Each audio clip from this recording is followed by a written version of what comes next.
자, 우리 한번 같이 아모스서 7장 7절부터 8절 다 같이 봉독하겠습니다. 또 내게 다림줄을 주께서 손에 다림줄을 잡고 서셨더니 내게 이르시되 아모스야 내가 무엇을 보느냐? 내가 대답하되 다림줄을 내 백성 이스라엘 가운데 베풀고 다시는 용서치 아니하리니. 아멘. 이 말씀을 통해서 주의 큰 음성 듣게 될 줄로 믿습니다. 자, 오늘은 상처받지 않는 삶이라는 제목으로 말씀을 나누겠습니다. 상처받지 않는 삶, 이 강의를 이 말씀을 할 때마다 생각나는 이야기가 있습니다. 어떤 부부가 살다가 어느 날 이 남편이 애꾸눈이라는 것을 발견했어요. 그래서 한쪽 눈이 없는 거예요. 그래서 아내가 당신 처음부터 결혼할 때부터 나에게 그 말을 했었어야 되지 않냐고 하면서 막 얘기를 했더니 남편이 버럭 화를 내면서 무슨 소리냐? 내가 당신 처음 만날 때 한눈에 반했다고 말하지 않았냐? 나 분명히 얘기했다고. 나 한눈에 반했다고. 한눈이 더 있었으면 두 눈에 반했다고 그랬을 거라. 우리는 이렇게 상처받을 수밖에 없는 그런 삶을 살고 있습니다. 그런데 우리가 상처받을 수밖에 없는 이유가 있습니다. 크게 두 가지인데, 첫 번째가 상처받을 수밖에 없는 그런 환경과 상처받은 불완전한 사람들 때문에 그렇습니다. 이 상처받을 수 없는 이 환경은 이제 다윗이 분명히 사무엘에게 왕으로 기름 부으심을 받았는데 왕이 안 되고 계속 사울 왕에게 쫓겨다닙니다. 정말 사망의 음침한 골짜기를 계속 다니는 거예요. 이것은 우리가 예수님 믿고 왕 같은 제사장으로 다 부르심을 받았는데 사탄 마귀에게 다 쫓겨서 사단이 우는 사자와 같이 삼킬 자를 찾고 이렇게 상처받을 수밖에 없는 그런 환경 가운데 놓인 것을 상징합니다. 두 번째는 상처받은 불안정한 사람들. 우리 어제도 은혜와 자유를 하는데 참 우리가 깊이 깨달았다는 것은 우리 부모가 상처를 가지고 있으면 그 자녀들에게 다 되물림이 된다는 거예요. 상처받은 부모로부터 우리 자녀들이 그 상처받은 부모의 영적인 영향력을 받는다는 거예요. 그래서 우리가 어제 참 서로 선포했습니다. 자, 이제는 상처를 되물림하지 말자. 그래서 자, 우리 한번 옆 사람에게 오늘 한번 선포하겠습니다. 상처를 되물림하지 마시기 바랍니다. 그래서 내가 상처가 치료받으면 우리 자녀들이 건강하게 신앙생활을 할 수 있다는 것이죠. 또 한 가지, 이 상처받은 미성숙한 나, 상처받는. 그래서 우리는 참 너무 연약하기 때문에 이번에 우리 박수홍 장로님이 금요일날 강의 때 이 건강한 세포는 그냥 이렇게 만져도 하나도 아프지 않고 오히려 이 건강한 그 피부를 막 마사지를 해주면 더 좋다는 거예요. 그러나 이 피부에 상처가 나면 조금만 만져도 막 아프다는 거예요.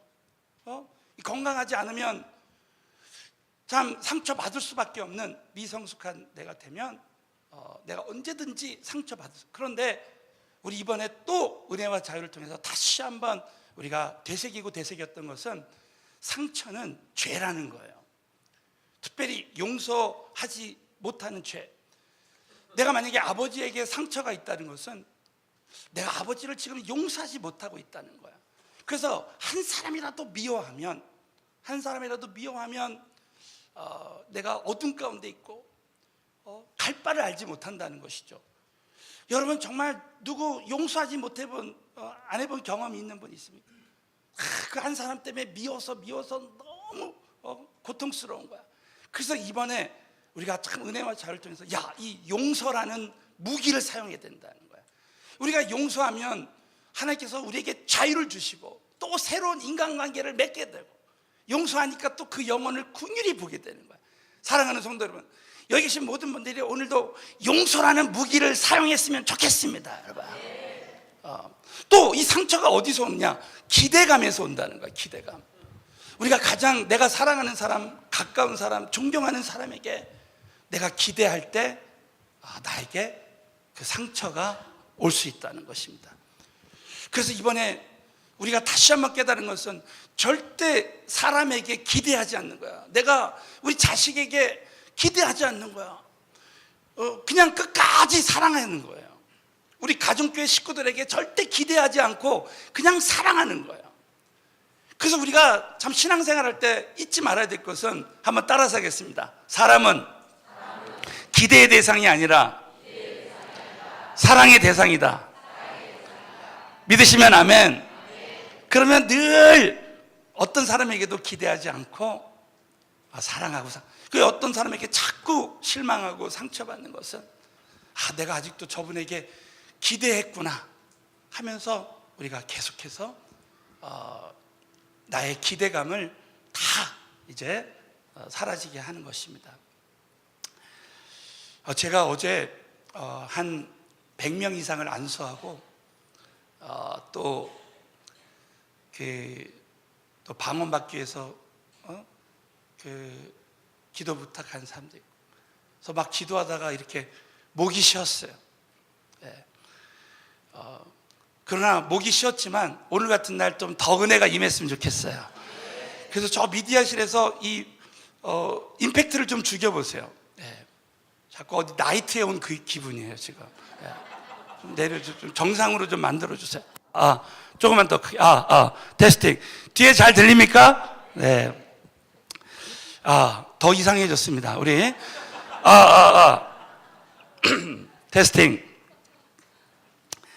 자, 두 번째, 우리가 상처받지 않는 삶을 살기 위해서 중요한 것은 하나님의 다림줄을 가지라는 거예요. 여러분, 이 다림줄이라는 것은 다시 말씀드리면, 저는 어렸을 때 우리 바로 앞집에 건축을 하는데 이 건축사가 이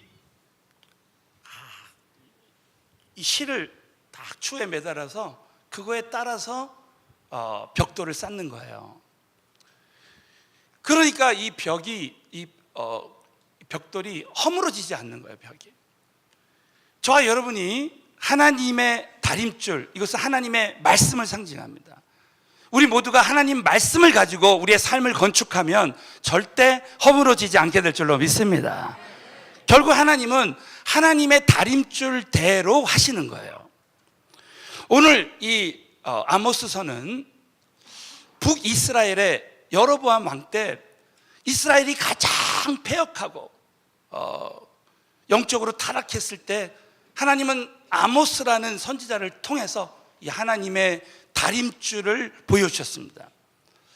여러분, 이 아모스라는 말의 뜻이 뭐냐면 무거운 짐을 지고 나르는 자라는 뜻이에요. 무거운 짐을 지고 나르는 자. 하나님의 그 심판의 다림줄을 가지고 이제 백성들에게 하나님의 다림줄을 선포한 거예요. 오늘 본문 말씀 우리 한 번만 더, 우리 아모스 7장 우리 7절 다 같이 읽겠습니다. 시작. 또 내게 이러하리니 주께서 손에 다림줄을 잡고, 자, 환상을 보니까 다림줄을 탁 띄시고 우리 주님이 그걸 잡고 서신 거야. 그 다림줄이 뭐냐? 이스라엘을 향한 그 하나님의 다림줄, 그 말씀이 무엇인가? 8절 한번 다 같이 읽겠습니다. 8절 시작. 내게 아모스야 무엇을 보느냐? 내가 대답하되 다림줄을 내 백성 이스라엘 가운데 베풀고 다시는 용서치 아니하리라. 이 심판의 무거운 짐을 지고 아모스가 하나님의 다림줄을 선포할 때 그대로 되어졌습니다. 자, 사랑하는 성도 여러분, 저와 여러분의 인생에 내가 아무리 나의 기준을 가지고 있다 할지라도 결국은 하나님의 다림줄대로 되어지는 삶이라는 거예요. 오늘 여러분이 정말 우리 인생에 하나님에게 상처받지 않고 다른 사람에게 사랑받지, 또 내 자신에게도 상처받지 않는 삶을 살려면 바로 하나님과 다른 사람과 나에 대한 그 다림줄, 하나님의 다림줄을 갖고 있어야 돼요. 오늘 이 말씀을 통해서 저는 오늘 이 시간에 하나님의 다림줄에 대한 성경적인 예를 나눌 때에 이 말씀이 우리 마음판에 새겨져서 적용되어져서 상처받지 않는 삶을 살게 되시길 주님의 이름으로 축원합니다. 첫 번째는 하나님에 대한 다림줄의 그 성경적인 첫 번째 예로, 하나님은 선을 이루시는 하나님이시라는 거야. 여러분, 이 말씀은 참 우리가 잘 알고 있지만 잊어버릴 때가 많아요.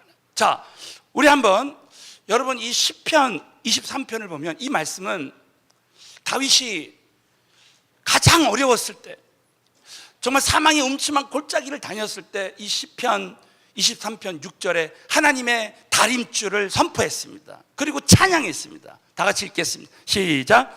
내 평생에 인자하심이 정녕 나를 따르니. 다윗의 인생에 늘 안 좋은 일이 따라왔어요. 정말 사울왕이 자기를 죽이려고, 자기 아들들이 자기를 배신하고, 자기의 신복이 자기를 배신하고, 자기 부하들이 이 자기를 때로는 돌로 치려고 하고, 수많은 안 좋은 일이 있었지만 다윗의 평생에 다윗이 붙들고 있던 하나님의 다림줄대로 늘 좋은 일로 하나님이 다 바꿔주셨습니다. 그러니까 하나님이 쓰시는 사람들은, 하나님은 선을 이루신다라는 그 다림줄을 갖고 있어서 허물어지지 않는 거예요. 여러분, 요셉을 보십시오. 우리가 요셉을 잘 아는 대로 형들이 요셉을 팔아넘겼어요. 애굽의 노예로. 그러나 창세기 50장에 보면 요셉이 감동적인 하나님의 다림줄을 그 말씀을 선포합니다. 당신들은 나를 헤아려 했지만 하나님이 이 애굽에 있는 백성들을 구원하시기 위해서 당신들을 통해서 나를 이곳에 보냈다고. 하나님 모든 것을 다 선을 이루셨다는 거예요. 이 고백이 우리 모두의 고백이 됐으면 좋겠습니다, 여러분.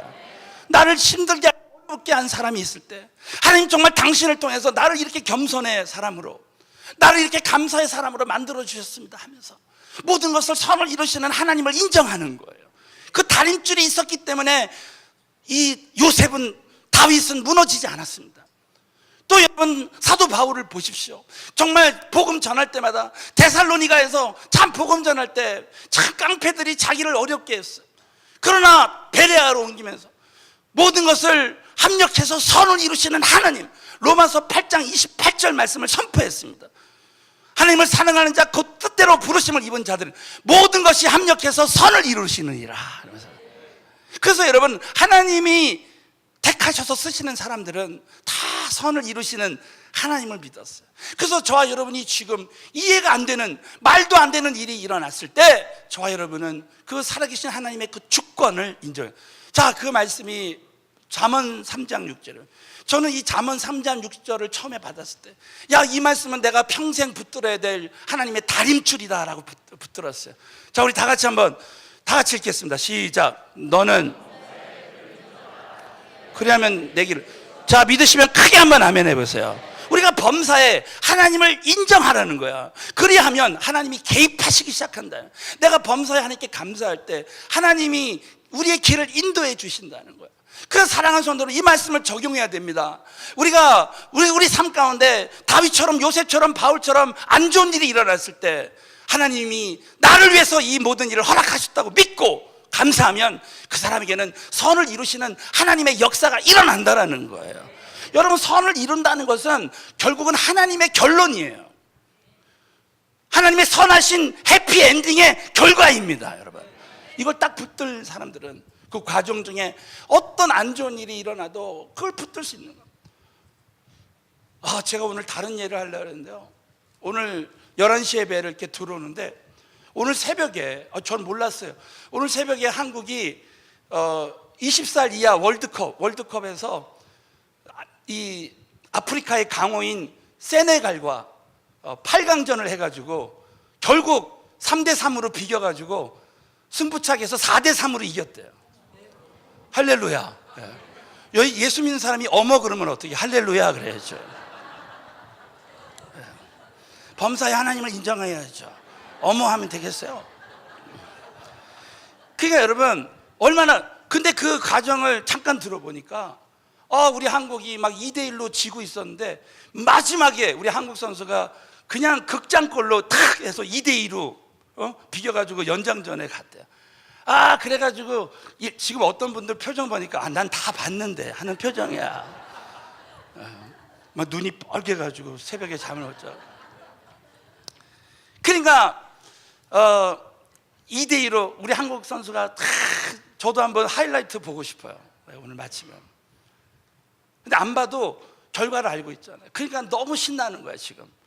그러니까 2대2에서 또 연장전에 또 3대3이 됐는데 또 한국이 승부차기에서 2골을 못 넣었대요. 처음에. 아, 이거 다 졌구나. 다 졌는데 어떻게 그렇게 해가지고 4대3으로 이긴 거야. 사랑하는 성도 여러분, 여기 계신 모든 분들은 어떻게 해서 다 4대3으로 승리하게 될 줄로 믿습니다. 선을 이루신 하나님, 정말 우리 서울은행 교회는요 어떻게 해서 다 승리할 줄로 믿습니다. 우리 모든 성도님들은 야, 우리 인생에 정말 지금 당장은 참 안 좋은 일이 일어날 때마다 여러분이 이 말씀을 딱 붙들고요, 나의 인생에 우리 하나님은 정말 모든 것을 합력해서 항상 선을 이루신다, 꼭 믿으시고 가정 중에 무슨 일이 일어나더라도 이 살아계신 하나님의 선을 이루시는 다림줄의 말씀 붙들고 끝까지 승리하게 되시기를 예수의 이름으로 축원합니다. 두 번째는 다른 사람들에 대한 다림줄. 우리 하나님께서 우리 인간관계에서 다른 사람들에 대해서 어떤 다림줄을 갖게 하시는가. 자, 모든 만남은 하나님의 만남입니다. 자, 옆 사람에게 한번 선포. 모든 만남은 하나님의 만남입니다. 그런데 이 하나님의 다림줄의 말씀을 우리가 잊어버릴 때가 참 많아요. 내가 어떻게 하다가 이 사람을 만나서 이런 어려운 고통을 당하나 할 때가 참 많이 있습니다.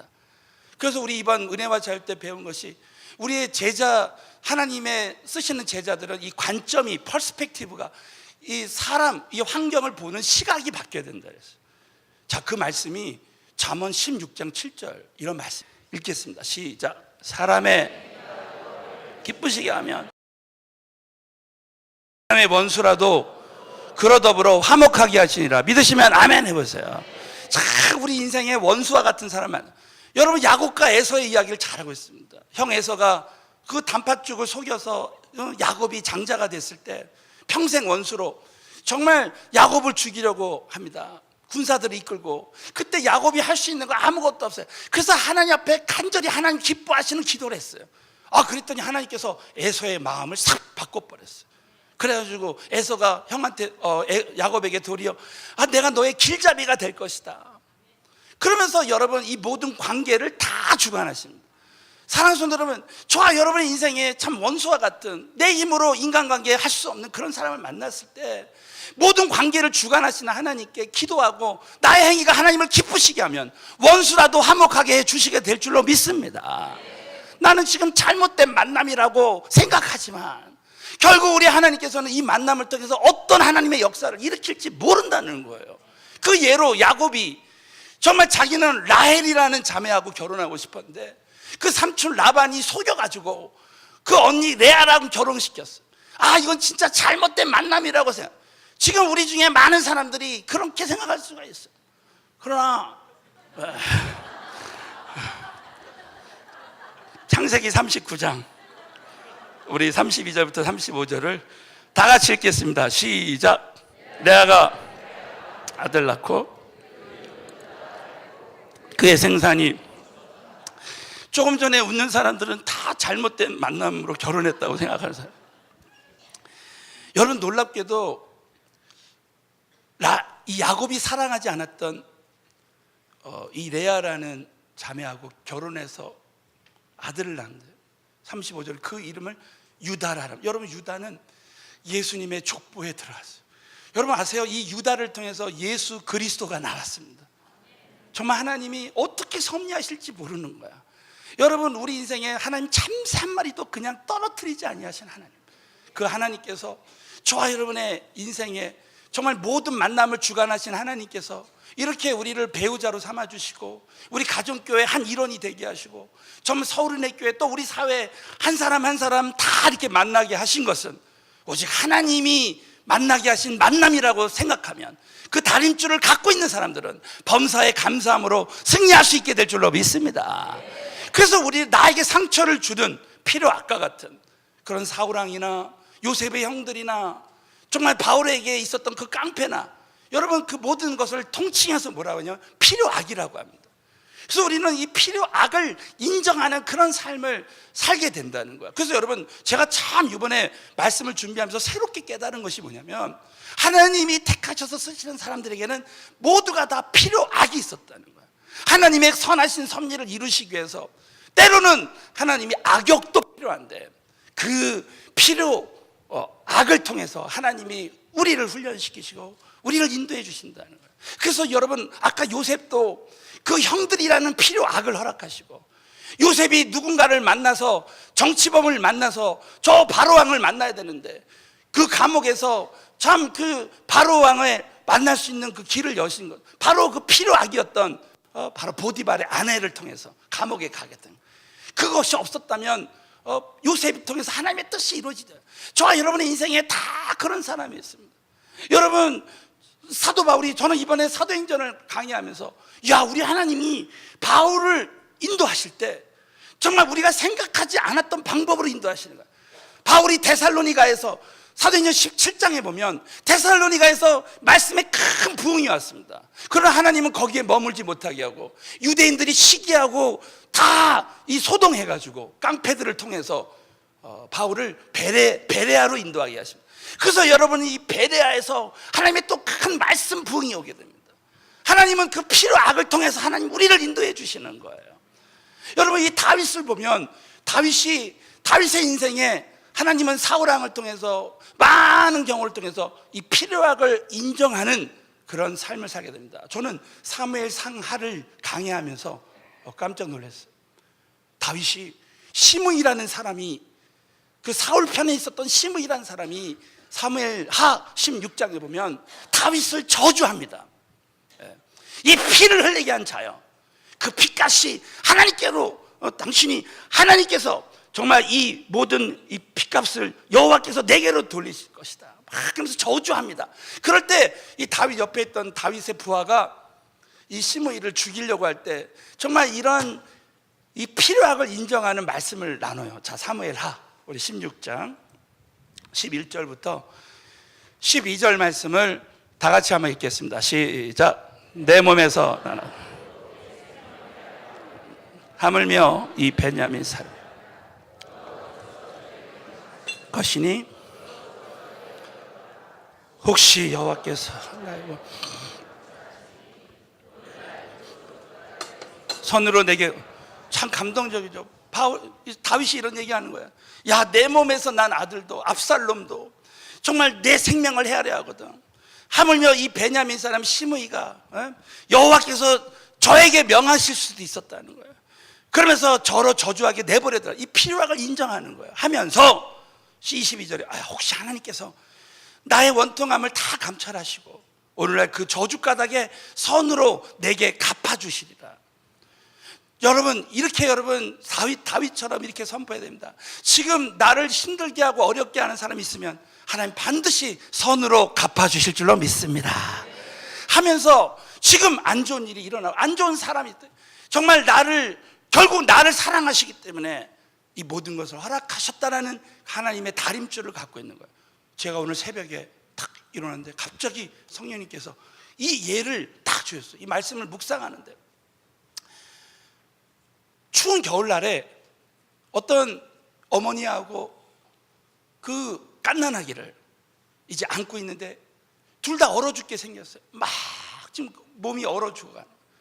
그런데 어느 백작이 마차를 타고 이렇게 가는데 그 어머니가 그 아이를 안고 정말 얼어 죽어가는 모습을 보면서 이 지혜를 딱 받아가지고 그 아이를 딱 이 마차에서 타면서 낚아채가지고 막 달립니다.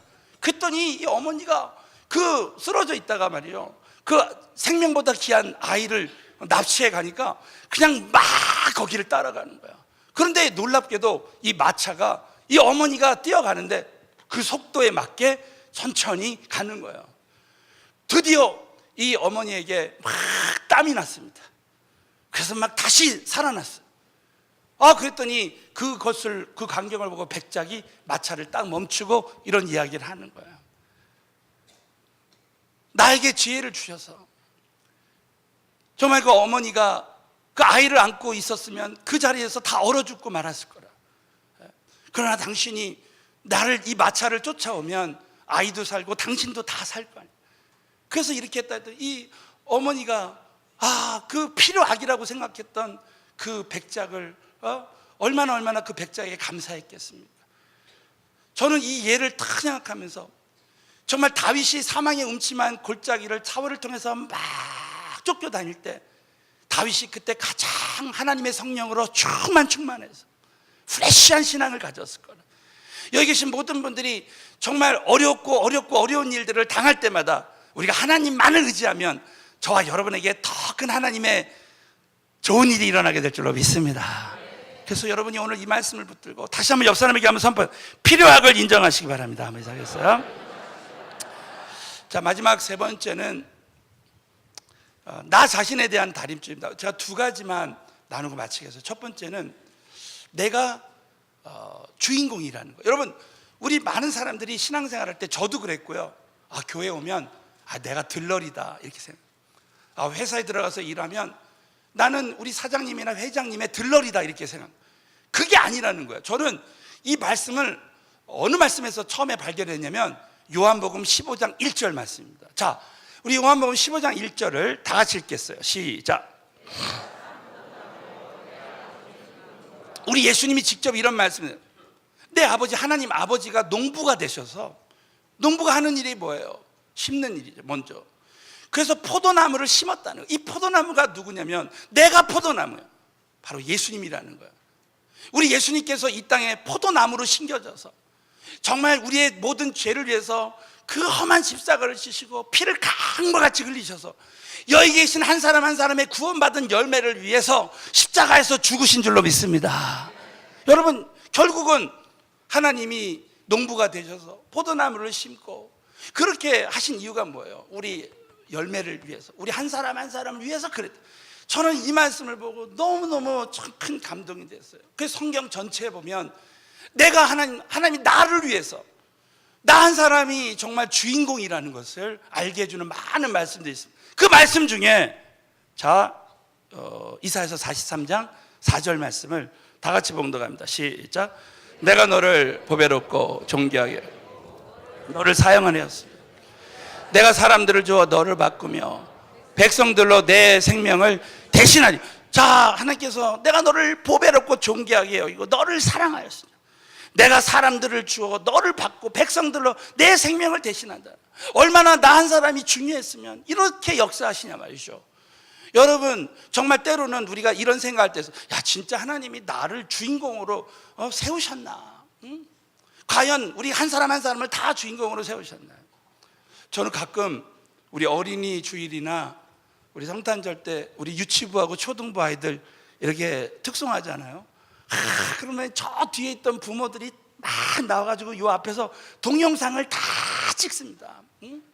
계속 졸다가 나와가지고 자기 아이들 찬양한다니까 막 나와서 찍는데 제가 자세히 관찰해 보면은 다 고정돼 있어. 어디에 고정되면 자기 새끼한테. 그냥 자기 새끼만 딱 찍는 거야, 처음부터 끝까지. 근데 한 번은 지난번에 어느 분이 전체를 다 찍더라고. 야, 세상에 이런 부모가 있나 봤더니 이 아이 삼촌이에요. 삼촌 대신 찍는 거야. 삼촌은 자기 새끼가 아니니까 그냥 전체를 다 보는 거야. 그러나 어머니는 자기 새끼가 주인공이야. 그냥 새끼만 쫙 찍는 거죠. 여러분, 우리의 관심은 다 자기 새끼, 이 관점이 이 한정돼 있어요. 그러나 우리 살아계신 하나님은 전능하신 하나님이시기 때문에 온 땅을 다 두루 감추고 우리 폐부까지 다 감춰요. 우리 한 사람 한 사람을 다 주인공으로 삼으신 줄로 믿습니다. 그래서 여러분이 꼭 잊지 말아야 될 것은 내가 정말 이 세상의 주인공이다. 아담과 하와를 창조하기 전에 여러분 천지를 먼저 창조하신 거 아세요? 하나님이 나를 위해서 먼저 모든 것을 다 준비하신 거야. 자, 우리 사랑하는 새가족 여러분, 이 서울은혜교회는 여러분을 위해서 하나님이 준비하신 줄로 믿습니다. 우리 김광신 목사님, 우리 담임 목사님, 여러분의 목자와 우리 그룹 지도자, 우리 장로님들 다 여러분 새가족들 한 사람 한 사람 위해서 이미 다 준비하신 줄로 믿습니다. 이걸 믿는 사람은 주인공으로 살아갈 수 있는 거야. 그래서 절대로 여러분 상처받지 않고 열심히 나를 위해서, 이번에 우리 선교 가는 것도, 우리 은혜와 자유에서 내가 치유받는 것도, 내가 목자한테 끌려오는 것도 진짜 나를 위해서 하는 거예요. 자, 옆 사람에게 신앙생활은 나를 위해서 하시기 바랍니다. 나를 위해서. 믿으시면 아멘 해보십시오. 이거를 깨달아야 자기가 열심히 하는 거예요. 내가 이거 어느 날 제가 이걸 깨달았어요. 그래가지고 열심히 정말 내 영혼을 위해서 열심히 하는 거예요. 마지막으로 여러분 꼭 잊지 말아야 될 것은, 내가 하나님의 그 택하신, 창세전부터 택하신 그릇이라는 거예요. 저는 사도행전을 강의하면서요, 정말 하나님께서 이런 말씀이 있었구나 하는 여러 가지 말씀 중에, 자, 우리 한번 사도행전 9장 15절 다 같이 한번 읽겠습니다. 시작. 주께서 가라, 이 사람은 이방인과 임금들과 전하기 위하여 택한, 하나님 아나니아라는 사람을 통해서 바울이 택한 나의 그릇이라, 하나님의 그릇이라. 그래서 여러분, 하나님이 택하셔서 바울을 끝까지 구원을 책임지시고 정말 그 주신 사명대로 하나님이 다 이루셨습니다. 근데 이것이 사도 바울에게만 일어난 일이 아니에요. 베드로후서 1장 10절에 보면 우리 모든 형제들, 우리 믿는 자들에게 다 주신 말씀이라는 거예요. 자, 마지막으로 베드로후서 1장 10절 말씀을 다 같이 봅니다. 시작. 그러므로 형제들아, 힘써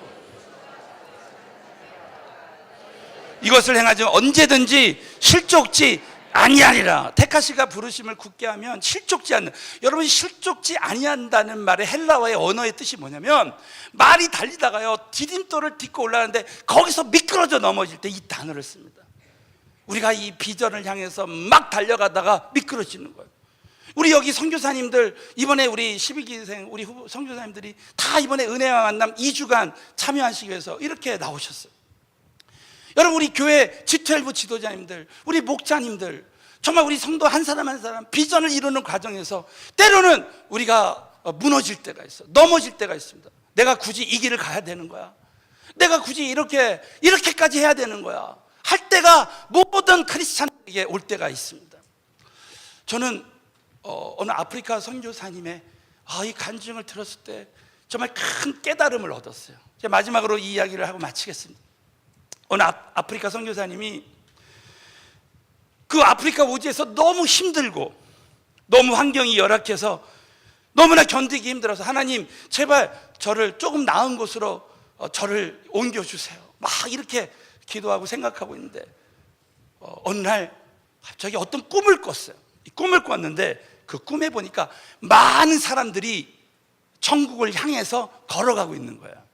그런데 그 앞에 안내판이 하나 나와 있는데, 안내판에 그 중에 이제 이 십자가가 여기저기 막 널려 있었는데, 여러분이 이 십자가 중에서 자신의 마음에 드는 십자가 하나를 어깨에 메고 천국문 앞까지 가라고 했다는 거예요. 그래서 그 선교사는 어떤 십자가를 갖고 갈 것인지 고민했습니다. 근데 어떤 십자가는 12보석으로 만들어져 있는데 너무나 화려하고 근사해요. 그러나 크기가 작았어요. 그래서 한 손으로 딱 들기에 딱 맞는 크기의 십자가였습니다. 그래서 그 선교사 뒤를 따라오던 어떤 사람이 낼름 그 십자가를 들고 아주 만족한 얼굴로 탁 메고 가볍게 갔습니다. 그러다가 아무도 관심을 보이지 않는 나무 십자가, 초라한 나무 십자가를 하나 발견했어요. 그런데 그 십자가는 길이가 길고 또 넓이도 넉넉한 편이었지만 아주 볼품이 없는 십자가였습니다. 그러나 이 선교사가 망설이다가 그 길고 큰 십자가를 어깨에 딱 메고 질질 끌면서 천국 앞으로 갔습니다. 그 선교사 옆을 지나가던 많은 사람들이 가벼운 십자가를 막 치면서 그 큰 나무 십자가를 끌고 가는 그 선교사님을 보고 비웃었다는 거예요. 자, 그런데 그가 나무 십자가를 끌고 천국문 앞에 딱 이르렀을 때, 천국문 앞에 아득한 큰 계곡이 있었는데 거기에는 유황불이 활활 타오르는 그런 계곡이었습니다. 그런데 그 조그만 십자가를 지고 온 사람들은 그 계곡을 아무도 건널 수가 없었어요. 그러나 오직 넓고 긴 나무 십자가를 끌고 온 그 선교사만 그 십자가로 임시 다리를 만들어서 위험한 계곡을 건너 천국에 입성할 수 있게 되었습니다. 많은 사람들이 넓고 긴 나무 십자가를 선택하지 못한 것을 후회하면서 천국문 앞에서 눈물을 흘렸다는 거예요. 갑자기 이 선교사가 꿈을 깨서 정말 하나님 앞에 감사 기도를 드렸다는 거예요. 정말 독사와 독충들과 위험으로 가득 찬 그 고통이 가득한 그 오지 아프리카의 선교사로 파송된 것을 진심으로 기뻐하고 자신의 이 택하심과 부르심을 굳게 했다는 것입니다. 그래서 정말 하나님이 이 길을 갈 때 내가 생각지 못했던 영광의 면류관에 그런 역사가 있구나 하면서 이 선교사님이 어떻게 보면 무너질 수밖에 없는 그런 상황 속에서 하나님의 그 택하심과 부르심을 굳게 하는 하나님의 이 다림줄의 말씀을 딱 붙들었을 때 그는 끝까지 허물어지지 않고 승리할 수 있다는 거예요. 사랑하는 성도 여러분, 정말 저와 여러분의 인생에 이 선교사님처럼 때로는 우리가 비전을 이루어가는 과정에서 어떤 어려움이 있어도 이 하나님의 다림줄의 말씀, 택하심과 부르심을 굳게 하게 되시기를 예수의 이름으로 축원합니다.